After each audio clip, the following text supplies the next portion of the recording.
Hi, everybody. My name is Dinu, known as the Vegan Cheetah on Instagram. I don't know why I use that name. I just love the animal cheetah. But cheetahs are not vegan, which is fine. We love cheetahs. And today we have Lucy. Both of us are vegans. I've been a vegan for 3.5 years, and Lucy's been a vegan for how long? 5 years straight, and then on and off since I was 15. So Oh, okay. And we kind of want to talk about some things about veganism and kind of bring some more attention into what it's about. We agree on a lot of things, but we also disagree on a couple things as well, which is what's going to make this conversation interesting, I think. Vegan is about love and kindness to me. It's about empathizing.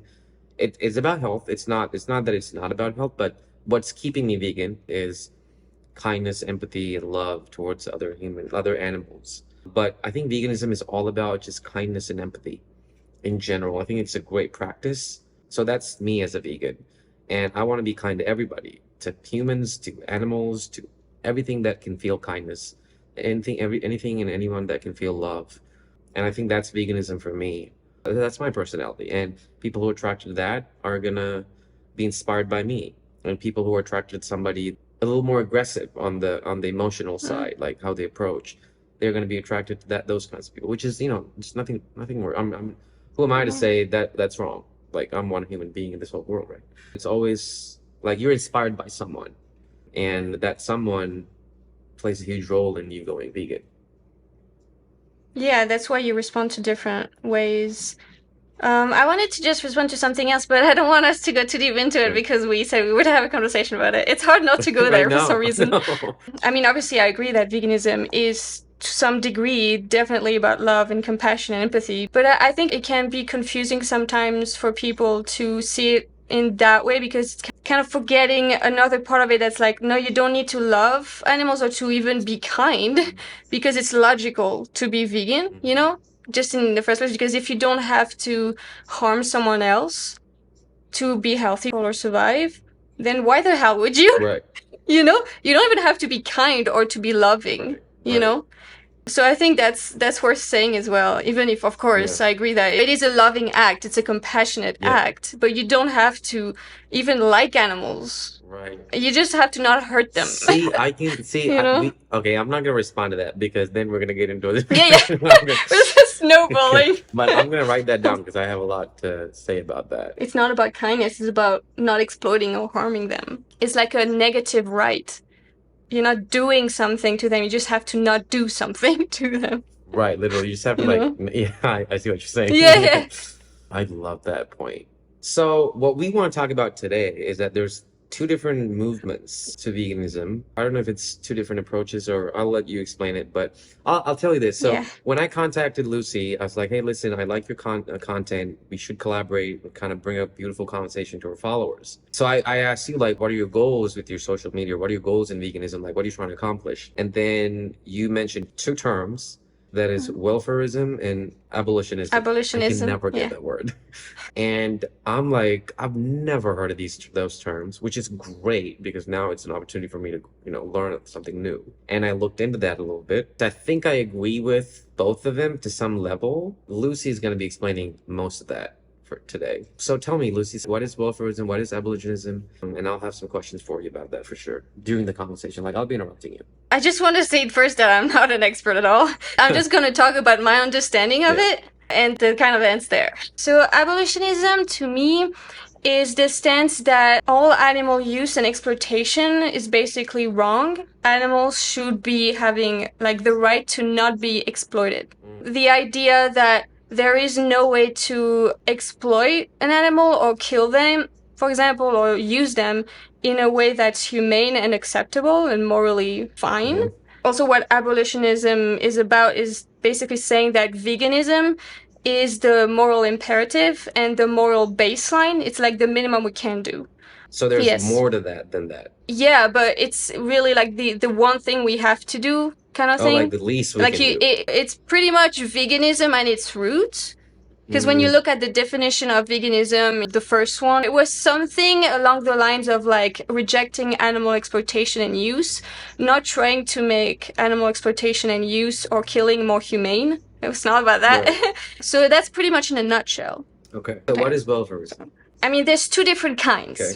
So the first kind of welfarism that really appeared, when they started making protection laws for pets and later on for farmed animals, things like that, and also wild animals. The first type of welfarism was we're trying to, use animals in a way that is more humane, that is more gentle, more kind, whatever. We let them rest more. We take their needs more into consideration, but it's never questioning whether it's okay to exploit them or use them in the first place. It's fine to exploit and use them and kill them if we treat them okay. That's basically this philosophy. You see? Okay. And then there's something that one of the pioneers of the abolitionism, who is Gary L. Francione, he wrote something about that, the fact that there are new welfarists. New welfarism is basically something that kind of appeared at the end of the 20th century.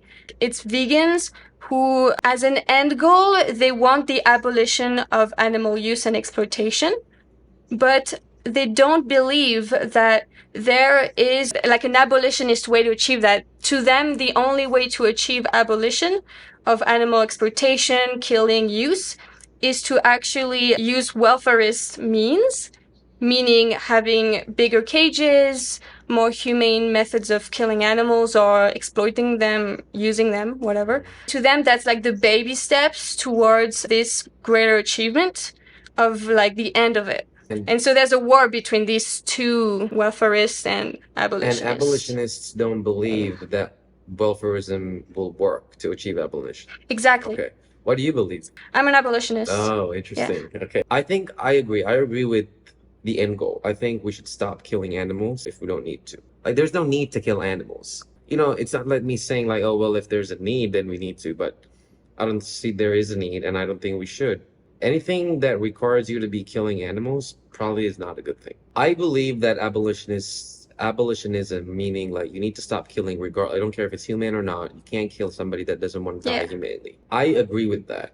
But I believe in baby steps though. For example, like if you want to become a millionaire, you're not going to have $1 million right now. You're going to earn maybe $10, maybe 20, then 100, maybe 1,000, 10,000, right? To me, baby steps seems more doable and easy to grasp onto for people that are non-vegans. Just like you became a vegan, right? You were a vegetarian. And then, like, to you, I don't know how it was like before you went vegetarian, but it might have seemed like a huge step. Like, I'm giving up all of this food. I'm going from eating meat, eating cheese, eating milk, eating ice cream, eating chocolate, eating fish, eating chicken, all of that to zero in one day, right? To me, that seems harder. It seems so huge. So let's say you want to lose 150 pounds. And if you think about, oh my God, I need to lose 150 fucking pounds, there's no way. I wouldn't be surprised if that person is overwhelmed and just never even start working on it in the first place. Like if he goes, all right, let me lose 5 pounds first. And then, okay, I'll lose another 5 pounds, 10 pounds, right? That way, your achievements or your goals seems much more doable, which will keep you on the track. What do you say to that? I feel like it's interesting because there's different ways to interpret what I said when I said, and I wasn't clear, because it's broad way to say it, baby steps. One way to look at it is if you're a new welfarist, you might say, well, a baby step towards abolition is bigger cages. And then there's one way of seeing a baby step that's like you're, for example, in an outreach conversation and the person is like, I don't know how to go vegan. It's too hard for me. So you're like, okay, how about you try challenge 22, which is a 22-day vegan challenge. And so you have like an end to it. But the end goal is veganism. You try 1 week or you try one vegan meal, but you're advocating for veganism. And you're not excusing that they're paying for animal products because you're still like saying, remember, every time you buy eggs or whatever, you're contributing to that. And it's for you, it's on your behalf that they're suffering and being exploited. So you still hold them accountable, but it's a different thing. You see, like you're advocating for humane exploitation in order to have abolition. And then you're advocating for more and more veganism, but not for happy exploitation. You see what I mean? Yes. People kind of see veganism as a diet, right? Most people fail their diets when they try different diets, right? But the thing that really usually keep people on track about veganism and staying vegan is the ethical component, because you can cheat on a diet. You can say, well, I'll get a little bit, of chocolate, whatever. What is it gonna do, Right.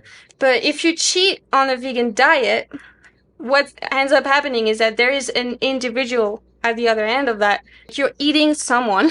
You are paying for this to continue. You are participating in something that is oppressing individuals.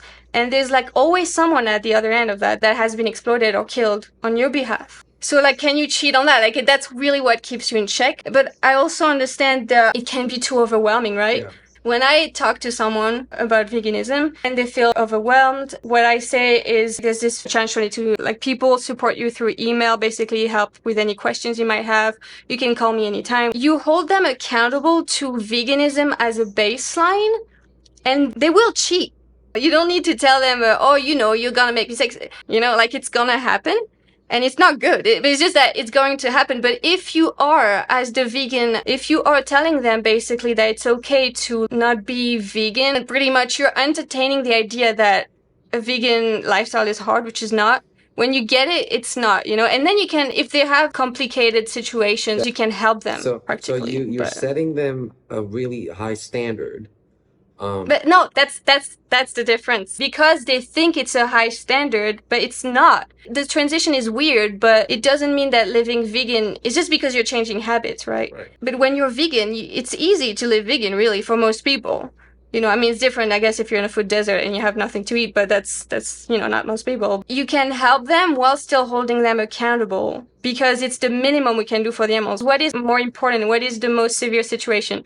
You struggling to find like vegan options because you're not used to it yet and it's uncomfortable and there's social pressure sometimes, or the animal being exploited and just suffering and having their rights violated and being killed and what is the most urgent and what is the most important?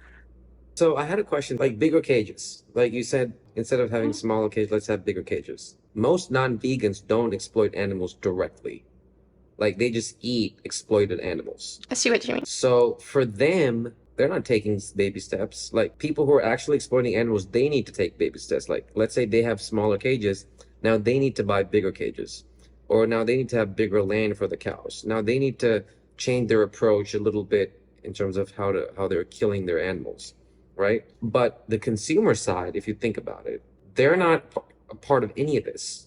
But I don't agree. You don't agree? Let's say I'm not a vegan. Let's say you're an animal farmer. They say that to you, hey, listen, we're not gonna do this anymore. We're gonna have bigger cages now. We can still kill them, but we're moving towards not killing them. But for starters, we're gonna make it humane. But they don't say that. We don't. No. What I'm saying is like Yeah. these baby steps. Welfarism versus abolitionism is not something that the general consumer can practice. I don't understand what that means. That's just like a regular person that just go to Walmart and buy food. Well, these are just fancy words for saying humane meat and humane animal products versus veganism. These are just fancy, like elaborate kind of philosophies for these concepts that are really simple. Right. So I said, okay, you go vegetarian first and then go vegan, if that's easier. And you're saying, no, you got to go vegan right away. Correct? Mm-hmm. Okay. Yes. So that's our comparison of welfarism versus abolitionism. Is that correct or is that different? You could say also you're kind of advocating for reducitarianism, I see. which means, reducing. Yeah. Okay, we know that they're gonna take time. I understand, yeah. But if no one is holding them accountable, which no one is. Right.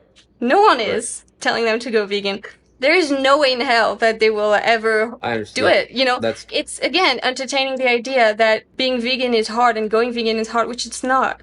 It's just a transition. The moment you say it's okay to eat this ice cream because you tried so hard, you forget the whole point. No. The reason why you shouldn't do this is because there is a direct consequence. But how about, there is an animal at the other end. I understand that. So I had a great conversation with a friend of mine yesterday, and we were talking about it, and he completely disagrees on torturing animals. He's like, no, that's horrible to do that. You cannot inflict any kind of pain or fear or just brutal, just barbaric shit to these animals. Like, that's not okay. And he agrees with me on that. And I say the same thing. I also agree, not with him, but in general, that it doesn't matter if it's humane or not. You just can't kill them. And he doesn't. He thinks if that's okay. And my question is, if you go to Walmart or some supermarket, and if you buy your meat there, you don't know where it's coming from. You don't know how those animals are treated before you kill them. The chances are, if you go to a big supermarket and you buy supermarket meat, those animals went through hell for you to have that meat. But if you go to a local butcher who take care of those animals, they care for these animals. They don't separate the calf from the cow right away. They let them be together. They don't even kill the animal if they're freaking out. So compared to like massive factory farming and compared to this local butcher, at least if you're wanting to go vegan and you want to take baby steps, at least start off buying meat from these local butchers instead of going to Walmart, because that way you're pulling the demand from the people that are torturing these animals, and now you're getting your meat that starts off with way less hate, way less pain, and way less torture. But if you compare the two, I would say the latter is better. Mhm. Would you agree or no?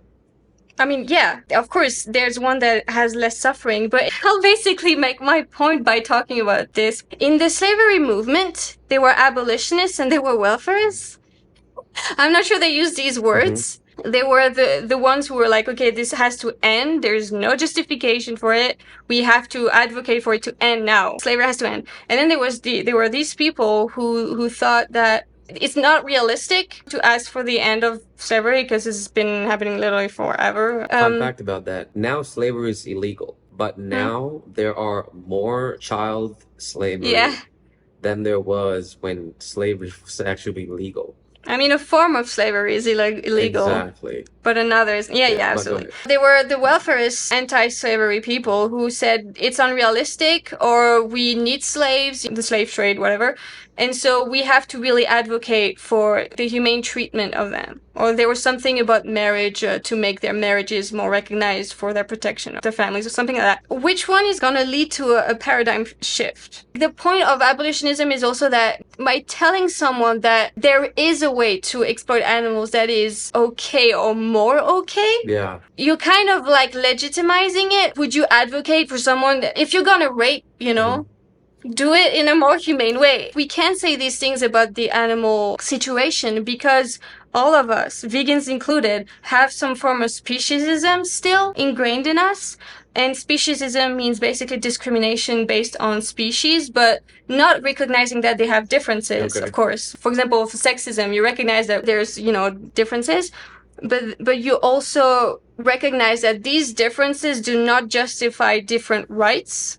And for animals, the right to live, to be protected from harm, to not be used or exploited, basically is what vegans are advocating for. Would you ever campaign for humane murder? Like, if you're gonna murder someone, murder them humanely? Like, why? Exactly. It does not need to happen, and it should not happen, and there's no way to justify it. Have you heard about the sleeper effect? You mentioned it to me the other day, but Yes. It's basically the psychological process that happens when someone is confronted with information.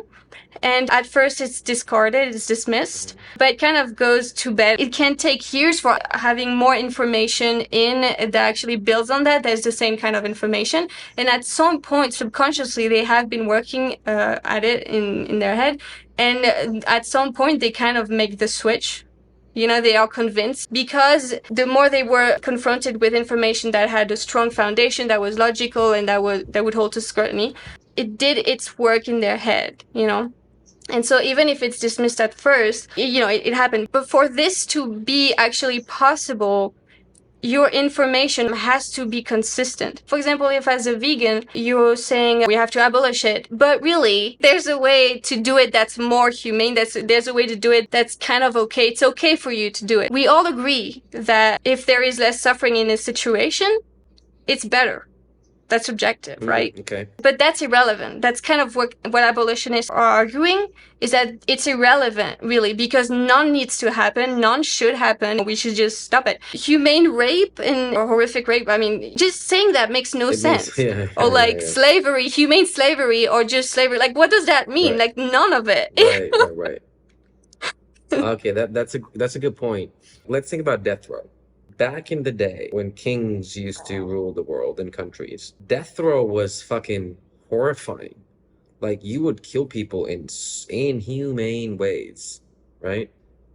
And but now Just that word makes me smile. yeah, like you would behead them, But I know, yeah, or yeah, like yeah.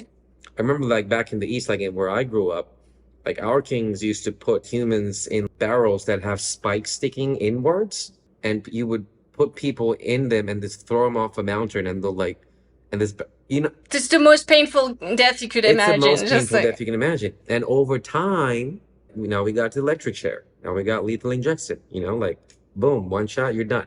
mhm. This is not an argument about if capital punishment is good or bad, right? Yeah, yeah. But we've made progress. Let's think about marriage. This might not be a great example. Let's say at one point in time, marriage was illegal. If we all said everybody needs to have the chance to get married, gay people and straight people, everybody's gonna be like, no, no, no, no, no. We're not marrying anybody. But we started, okay, let's just start off with men and women. And then over time, okay, now you can do gay men and gay women. That I feel like is a much more approachable way. That seemed more doable to me. That's different That is to different. I don't me. know. I don't might not be the best analogy, but I feel like the example you used earlier, the yeah. kings, was very on point. I mean, it's exactly what we're talking Right, about. exactly. So that's something, we've evolved over time, and now we have capital punishment where I know it's hard to compare that because the circumstances are so different. Yeah, It's well, comparisons are not necessarily yeah, perfect. yeah, but That's okay. I do think I think just like a regular goal, like because we have a goal, right? Our goal is to go vegan. That's the end goal. I understand that there's no humane way of killing an animal because no animal wants to die. The conversation that I had with you yesterday was like, these animals don't even know that they're dying. But that's And because the way he explained it, and he's somebody that has seen this firsthand, like these animals are not freaking out. Like there's a difference. It's not. I'm not saying one is better, I know what you right? mean. There's a difference saying like, I mean, the animal might not know that they're like his life is going to end. I don't think they're like. I don't think maybe they are intelligent, but I don't think they But understand. does that matter? It doesn't matter. It doesn't matter. Exactly. Yeah. But Yeah. I think we can't get out of this thing if we continue looking at it through like animals, humans, different treatment. Because I think that's the only way this makes sense right. to anyone, that it's fine to abuse them a little less. It only works in the animal context because we see them as property, and that's the goal of abolition, is also to give animals the status of personhood, non-human personhood, so that they have the right to life and to not be used and exploited.